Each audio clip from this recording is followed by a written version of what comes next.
That Ford F-150 in your driveway? You're sitting on about $45,000 plus worth of truck, and 5 factory settings are eating it alive from the inside. Start with number 5, which is Auto Start Stop. That little A button on your dash? Ford calls it a fuel saver. I call it a timing chain time bomb. Here's what happens every time you stop at a red light. Your engine dies, oil drains back to the pan, and when you lift your foot off the brake, that engine fires back up before oil pressure has a chance to reach your TI VCT cam phasers. Now your cam phasers have spring-loaded locking pins that are supposed to hold them in place during those dry starts. The problem?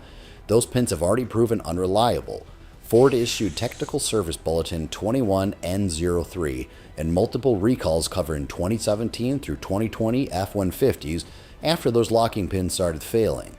Technical Service Bulletin 21N03 also applies to Expedition and Raptor owners. It's the same engine family, the same issue. Metal on metal contact, thousands of times per year, every single commute you take.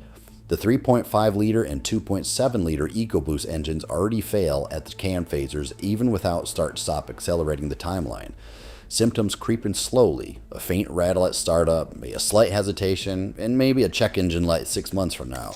When the phasers finally give out, you're looking at $3,500 to $5,500 at an independent shop. Now the fix only takes about 1 second. You press the A off button every time you start your truck. I know that's a bit annoying, so if you got about $100, you can get an auto start stop eliminator that remembers your preference permanently. That simple change saves your timing system from thousands of unnecessary cycles. That brings us to number 4 on the list, which is direct injection's dirty secret. Direct injection is what makes your EcoBoost possible. Fuel sprays straight into the combustion chamber, squeezing 325 horsepower out of that 2.7 liter.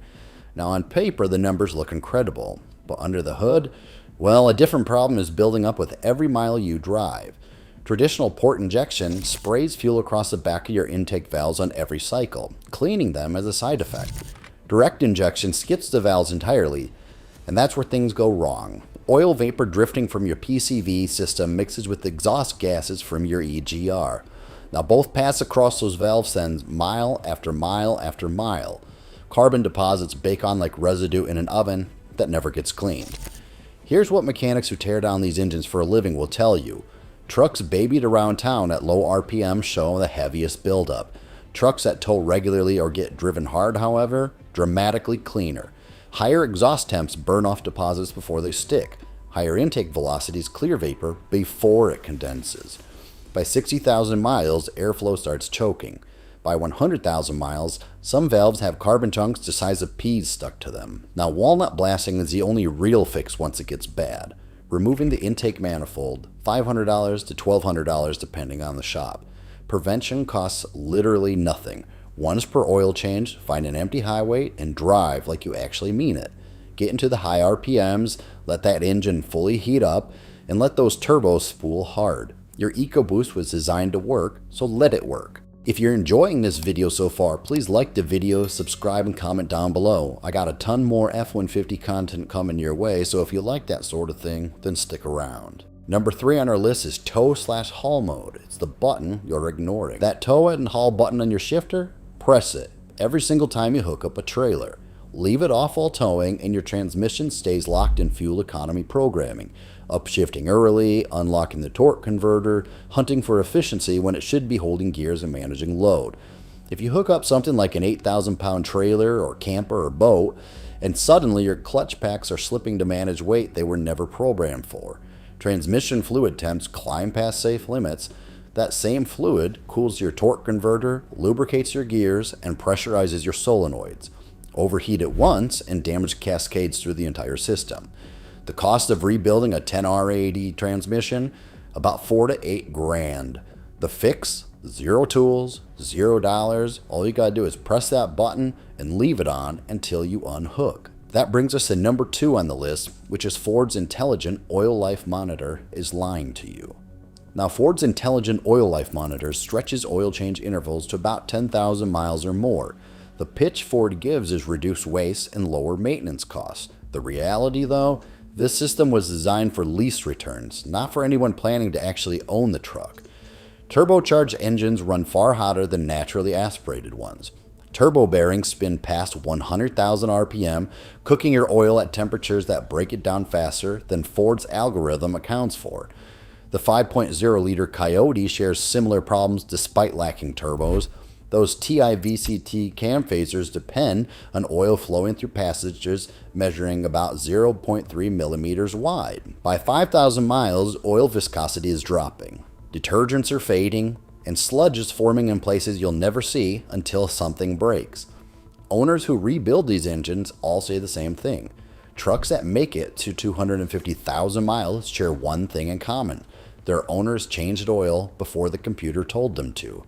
So go on and ignore the monitor and change your oil every 5,000 miles with quality full synthetic. No exceptions. Now finally we hit number 1 on the list, which is the 10R80's adaptive logic.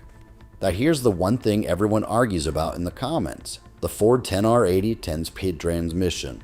Now Ford promised lightning shifts and better fuel economy. And technically it delivered both.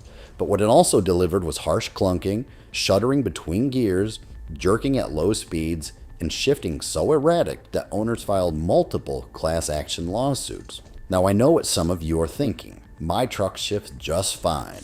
You're exaggerating, fake news, and all that BS.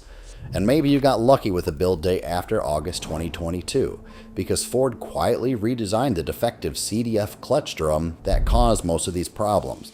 But every truck built before that date still carries the original flawed component. Now here's what Ford never properly explained. The 10R80's adaptive shift logic learns your driving patterns and adjusts clutch timing, solenoid engagement, and torque converter lockup to match. Now that sounds intelligent until you mix highway cruising with city traffic, you have towing days with grocery runs, and then the computer loses any stable calibration to hold on to. Constant hunting for a target that keeps moving. That's what your transmission does every single day. Damage already done can't be reversed, but you can slow future wear. Sport mode holds gears longer and reduces the hunt and shift cycling that grinds down clutch packs. Transmission fluid changes every 60,000 miles with Mercon ULV, not Ford's lifetime fill recommendation. And if you're shopping for a used F-150, check that build date.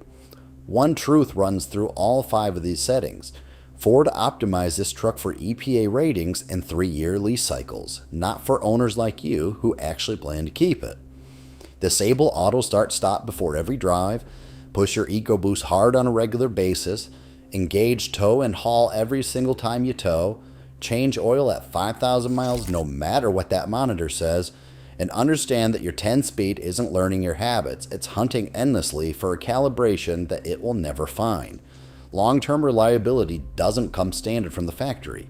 You have to take it. Thanks a lot for watching my video, and subscribe now and like this video if you want more Ford F-150 content. I have a lot more in the pipeline to tell you guys about America's best-selling truck, and I'd love to have you around for future videos. Thanks a lot.